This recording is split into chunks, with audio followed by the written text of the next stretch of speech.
Been working out of town the last month, and our quail population has multiplied exponentially, and so I am forced to start building more cages. So I am going to video some of that process and show you what I've got so far.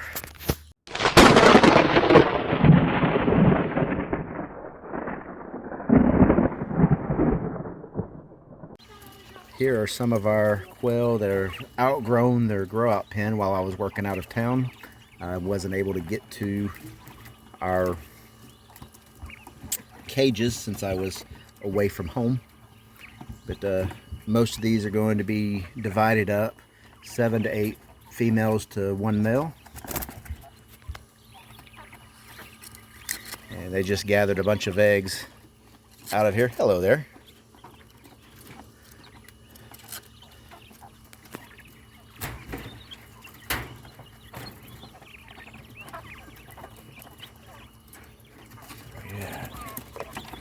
This hen right here is one that I actually rescued.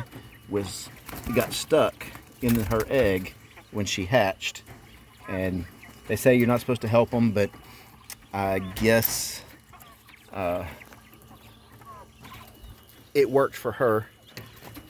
I used a syringe and dropped water on the membrane that was sticking to her and helped her hatch out, and stuck her in a shot glass after she came out because her feet were curled, and made her stay in that shot glass until she was able to fight her way out of it, and that helped to give her the strength she needed to live, and she's already laying eggs.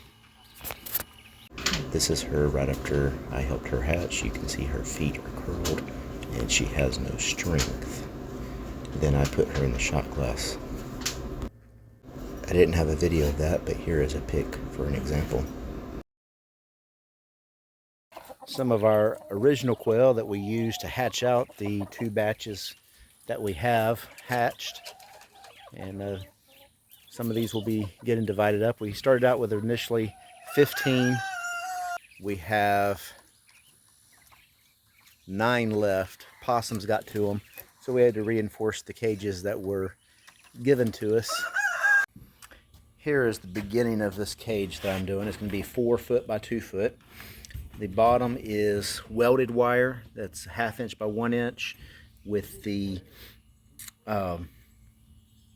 running towards the top, so the eggs will roll forward to the front of the cage. Just using hardware cloth for the rest of it, 1/2 by 1/2, to keep the coons and possums from reaching through. And we can't have a roll-out cage because they are outside and the snakes will find their way in. So we have to reach in for our eggs. Just using plain J-clips and a free set of J-clip pliers that my feed store gave me that was just hanging around. And there are much better ones out there than those, but can't say no to a free tool.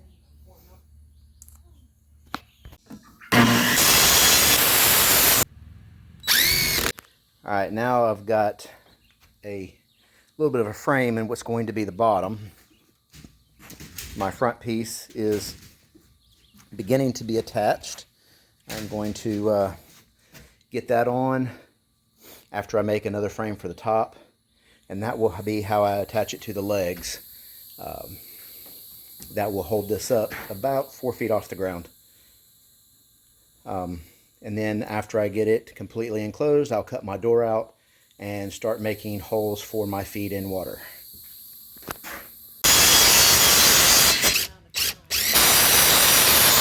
Alright, here is the completed cage. 4 foot by 2 foot.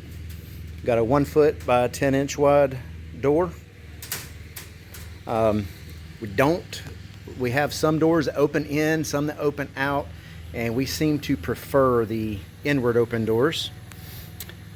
So we're fixing to start putting some quail in here from our latest hatch, and I'll make some more cages tomorrow.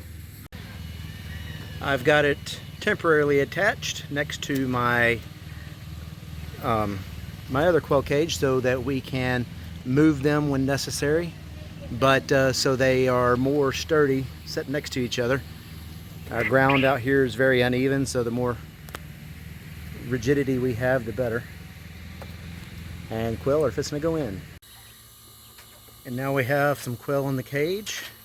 This is our second hatch. They're about 2 or 3 weeks younger than our first hatch.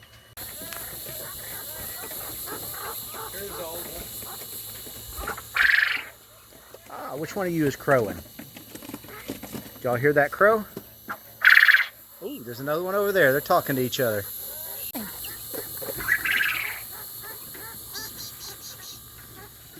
These quail are not happy that they've got neighbors now.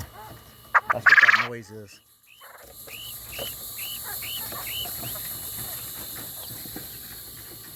Here's just a few of the eggs we've collected today. And some of them are quite pretty. This one here has got a little bit of a greenish tint to it.